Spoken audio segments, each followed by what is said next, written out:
अस्सलामु अलैकुम वरहमतुल्लाहि वबरकातुहू। नहमदुहु नुसल्ली व नुसल्लिमु अला रसूलिहिल करीम, अम्मा बअद, फ़अऊज़ु बिल्लाहि मिनश शैतानिर रजीम, बिस्मिल्लाहिर रहमानिर रहीम।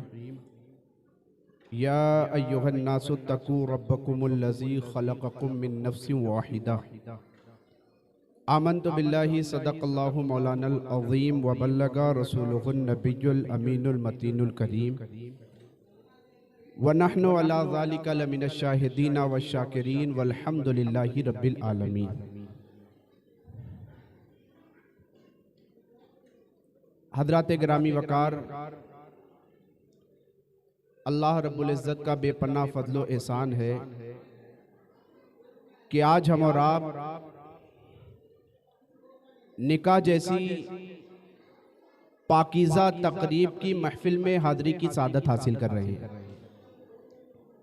कब्ल इसके कि कुछ गुफ्तगू की जाए, पूरा मजमा एक मरतबा जी लगाकर बावाज़े बुलंद दुरूद पाक पढ़े। अल्लाहुम्मा सल्लि अला सय्यदिना व मौलाना मुहम्मदिन व बारिक वसल्लिम सलातन व सलामन अलैका या रसूल अल्लाह सल्लल्लाहु ताला अलैहि वसल्लम। अरे ना हो जरूरत तो कोई जरूरत थोड़ी सही साहब।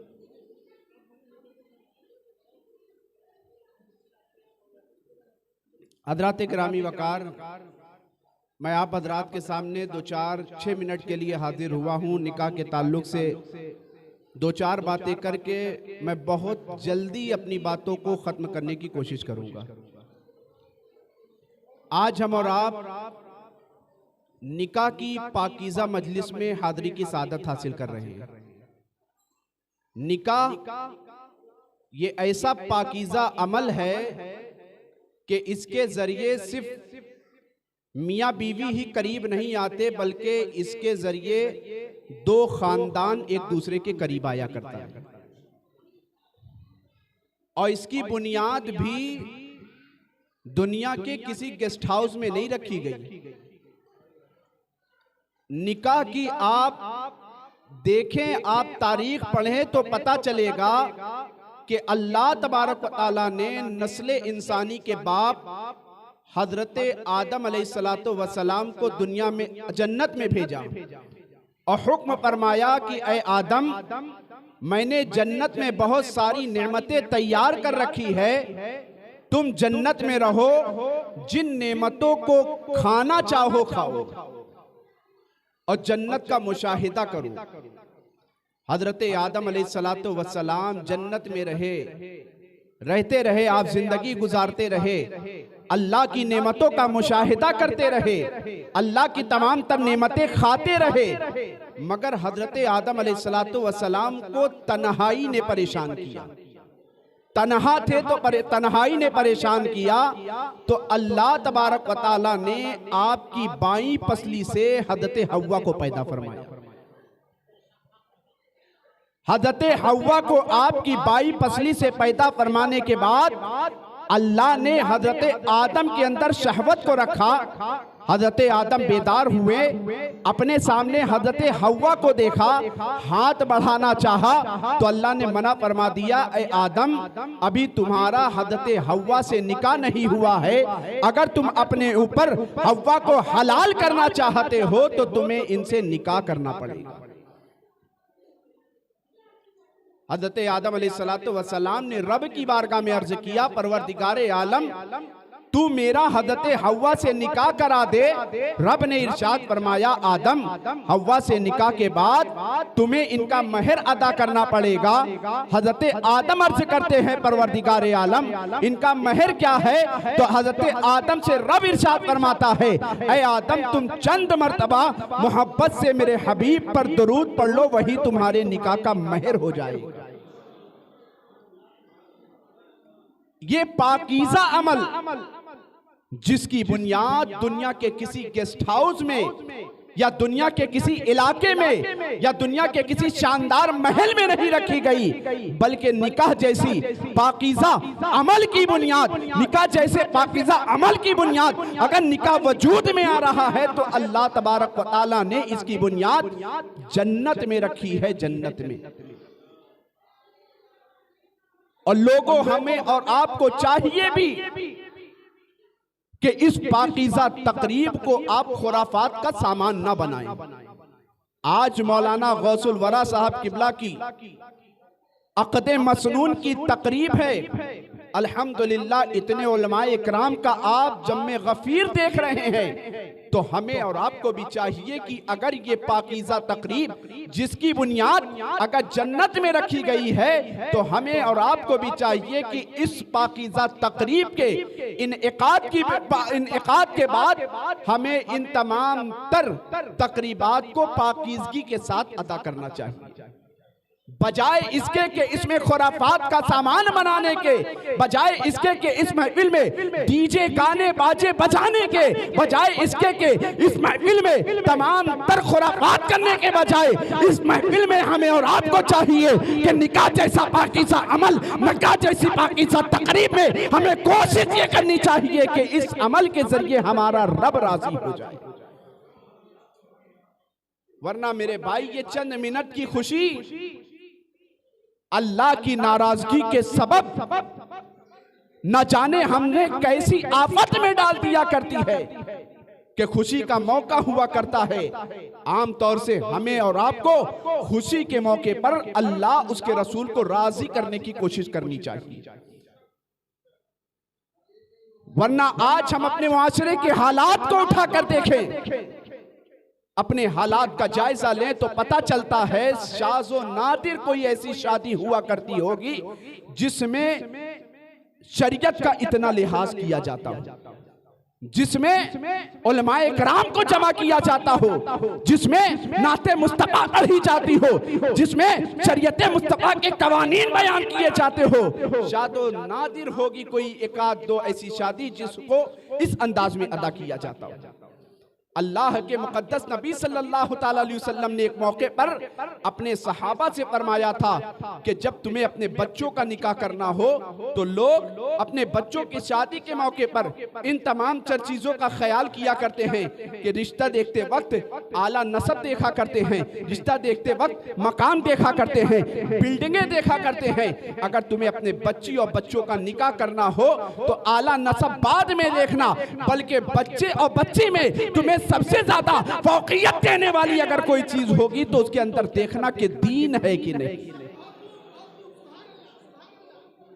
देखना दीन है कि नहीं। आज हमारे यहाँ रिश्ता अगर तय भी हुआ करता है तो सबसे पहले हमारे यहाँ दस्तरखान देखा जाता है कि लड़की का अगर रिश्ता देखने आए हैं तो लड़के वालों का दस्तरखान कितना लंबा चौड़ा है। अगर दस्तरखान वसी हुआ करता है तो हमारा रिश्ता वही तय हो जाया करता है। हम ये नहीं देखा करते कि अल्लाह के मुकद्दस नबी ने ताकीद की है कि अगर लड़की और लड़के के शादी के मौके पर अगर तुम्हें कोई चीज देखना है तो देखो कि दीन है कि नहीं।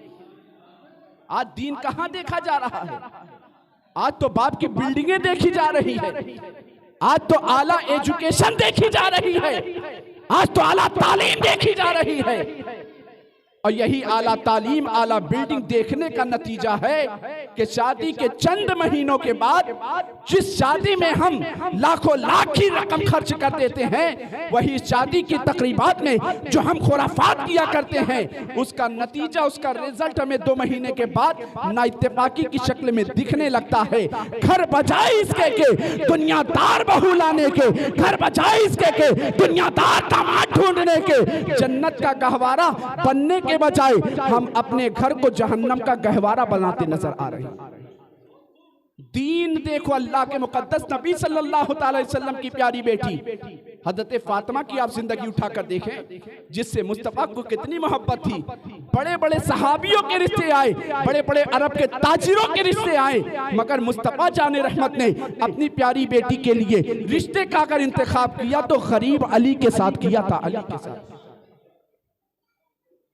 जिनके पास महर अदा करने की रकम नहीं थी, जिनके पास महर अदा करने की रकम नहीं थी। बड़े बड़े ताजिरों के रिश्ते आए मुस्तफा जान रहमत सल्लल्लाहु अलैहि वसल्लम की बारगाह में, मगर हजरत मुस्तफा ने सबको रिजेक्ट कर दिया, हजरत अली को अपनाया। और जब दीन देखा जाता है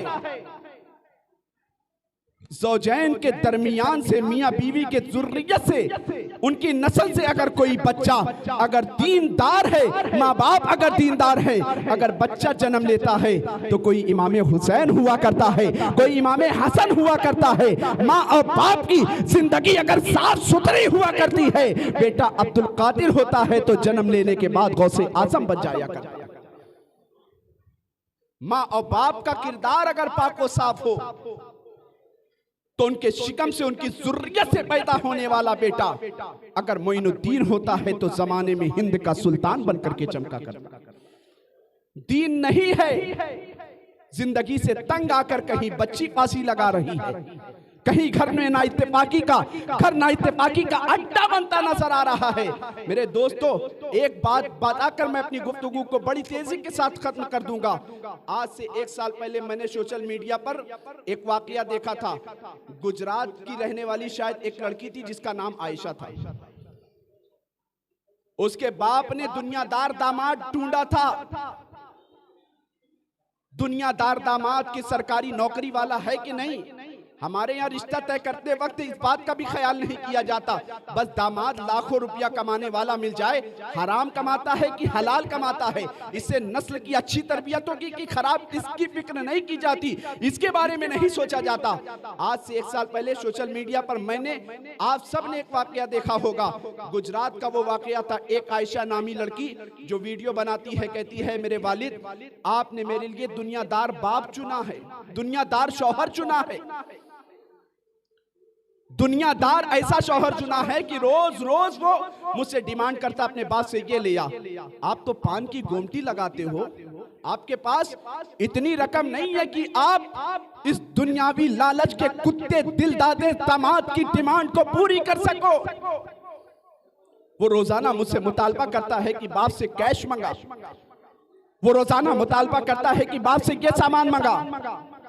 उस बच्ची ने अपने सामने वीडियो बनाया। वीडियो बनाने के बाद उसने कहा कि ए मेरे वालिद, हम अपनी जिंदगी से तंग आ चुके हैं, दुनियादार दामाद से तंग आकर के हम आत्महत्या करने जा रहे हैं, खुदकुशी करने जा रहे हैं। ये कहा, उसने दरिया में छलांग लगा दी। बाप ये कहता रहा बेटी तेरा नाम आयशा है। मुस्नादान बाप को कहता हूं कि जालिम, तूने अपनी जिंदगी में अगर उस बच्ची को बचपने से लेकर जवानी तक हजरत आयशा, हजरत फातिमा, हजरत राबिया बसरिया का किरदार सिखाया होता तो वो हर मुसीबत सह करके, हर परेशानी सह करके अपनी जिंदगी गुजार लेती, मुस्तफा की शरीयत के खिलाफ कभी कदम ना उठाती।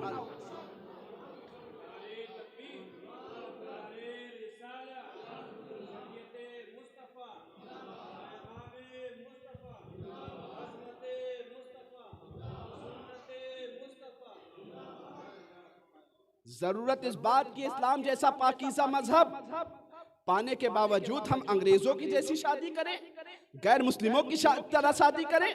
आला हजरत एक किताब में एक जगह लिखते हैं कि पड़ोसी के घर से खाना वो मांगे जिसके यहाँ खाना खुद ना हो। यार, इस्लाम ने तो हमें जिंदगी का हर कदम पर हमारी रहनुमाई फरमाई है। इस्लाम ने हर तरीका बताया है कि बच्चा तुम्हारे यहाँ पैदा हो तो उसके बच्चे की विलादत के मौके पर तुम अकीका करो, फला दिन उसका बाल कटवाओ, तू अकीका करो, उसके बाल के बराबर चांदी सदका करो। फिर बच्चा बड़ा हो जाए, 7 साल का हो जाए तो उसे नमाज पढ़ने की तलकीन करो। 10 साल का हो जाए तो उसे मार कर नमाज पढ़ाओ। 10 साल का हो जाए तो उसके बिस्तर को अलग कर दो। जवानी की दहलीज पर कदम रखे तो उसका निकाह कर दो। इस्लाम ने पैदा होने से लेकर मरने तक का एक एक तरीका हमें बता दिया है। हमारे पास इस्लाम जैसा प्यारा मजहब होने के बावजूद, कुरान जैसी प्यारी किताब होने के बावजूद, मुस्तफा जैसा प्यारा आइडियल होने के बावजूद आज हम गैरों के तरीके को अपना रहे हैं। यही वजह है कि बर्बादी आज हमारा मुकद्दर बनती नजर आ रही है। अपने बच्चों को मेरे दोस्तों आखिरी वक्त जाते जाते मैं ये पैगाम दूंगा कि अपने बच्चों को बचपन से दीन के तालीम का आदी बनाओ। वरना ये बड़े अफसोस की बात है, इस मेंबर से मैं इन उलमा के, जिम्मेदार उलमा के दरमियान में कह रहा हूँ कि आज हमने अपने बच्चों, अपने बच्चियों को दीन से दूर रखा है, जिसका नतीजा ये है कि चंद सालों में लाखों से ज्यादा इसी हिंदुस्तान की सरजमीन पर लाखों से ज्यादा मुस्लिम बच्चियां इस्लाम छोड़कर मुर्तद होकर काफिरों के साथ शादी ब्याह करके अपनी जिंदगी बसर कर रही हैं। हम तो गफलत की चादर तान कर सो रहे हैं कि हमारी बच्ची कहां गई। यार कल दूसरे की बच्ची गई है, दीन से अपनी बच्ची को दूर रखोगे तो तुम्हारी भी बच्ची जाने वाली है। इस बात का इंतजार मत करो कि आग हमारे घर तक नहीं पहुंची है।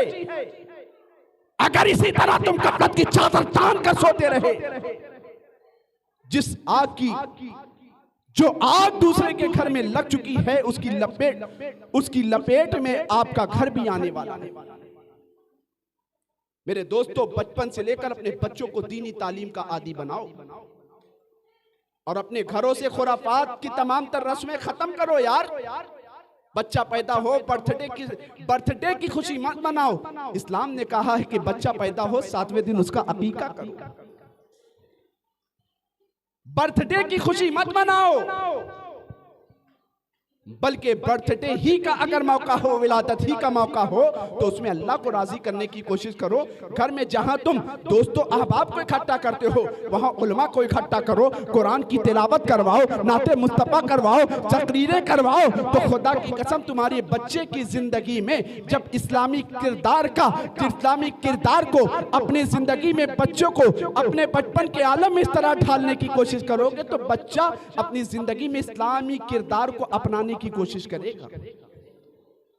ये आज की बाबरकत तकरीब, निकाह जैसी पाकीज़ा तकरीब मेरे भाई, जिसकी बुनियाद जन्नत में रखी गई है, और इसी पाकीज़ा तकरीब में हमें और आपको चाहिए कि काम पाकीज़ा हो।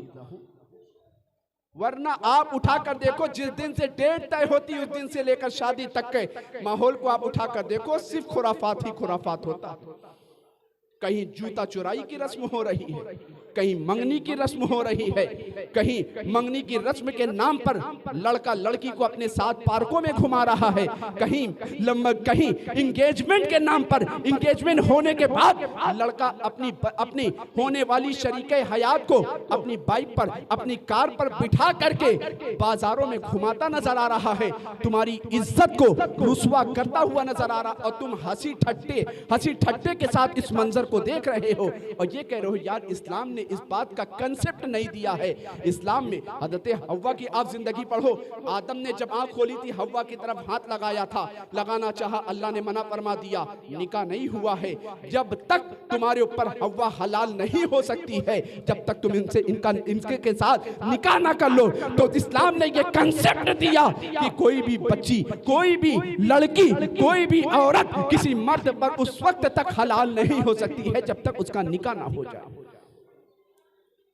और आज एंगेजमेंट के बाद क्या क्या हो रहा है, माँ बाप बेगैरती का मुजाहरा करते हुए इजाजत दे रहे हैं कि जाओ बेटी, मैं तुम्हें इजाजत देता हूं अपने होने वाले हमसफर, अपने होने वाले जिंदगी के पार्टनर के साथ जरा समझ बूझ तो लो कि तुम्हारा जिंदगी का होने वाला साथी कैसा है। इस बात की इजाजत तो हम दे रहे हैं अपने घर से, इज्जतों का जनाजा तो हम निकाल रहे हैं, जबकि इस बात का यकीन नहीं है कि ये इंगेजमेंट हो गई, शादी तक ये मौका, शादी तक ये नौबत आ सकेगी कि नहीं आ सकेगी, कि इनका निकाह हो पाएगा कि नहीं हो पाएगा। हमने कितनी मिसालें देखी है यार, इंगेजमेंट हो गई, तमाम तर खुराफात कर लिए गए, खुराफात होने के बाद निकाह तक की नौबत नहीं आती है, वही समझने में आपस में नाइत्तेफाकी हो जाया करती है। तो मेरे दोस्तों, अल्लाह उसके रसूल सल्लल्लाहु अलैहि वसल्लम के मानने वालों हो, अल्लाह उसके रसूल सल्लल्लाहु अलैहि वसल्लम की शरीयत पर अमल करो, नमाजों की पाबंदी करो, बाबरी मस्जिद का रोना मत रो कि बाबरी छिन गई। यार ये मौका किसने दिया, तुमने ही तो अपनी मस्जिदों को वीरान किया था।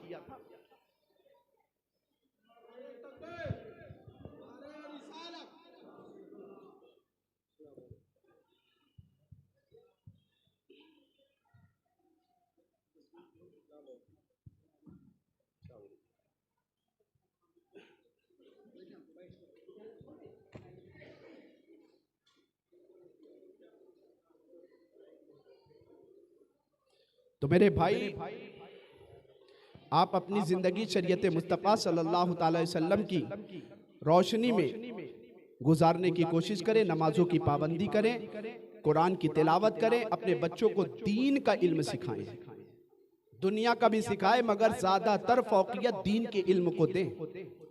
अपने घरों के माहौल को पाकीज़ा बनाएं, अल्लाह उसके रसूल को राजी करने की कोशिश करें। अल्लाह तबारक व तआला की बारगाह में दुआ है कि अल्लाह तबारक व तआला हम सबको इस पाकीज़ा तकरीब की बरकतों से माला माल फरमाए, हम सबको शरीयत मुस्तफ़ा अलैहि तहय्यत व सना के मुताबिक ज़िंदगी गुजारने की तौफीक अता फरमाए।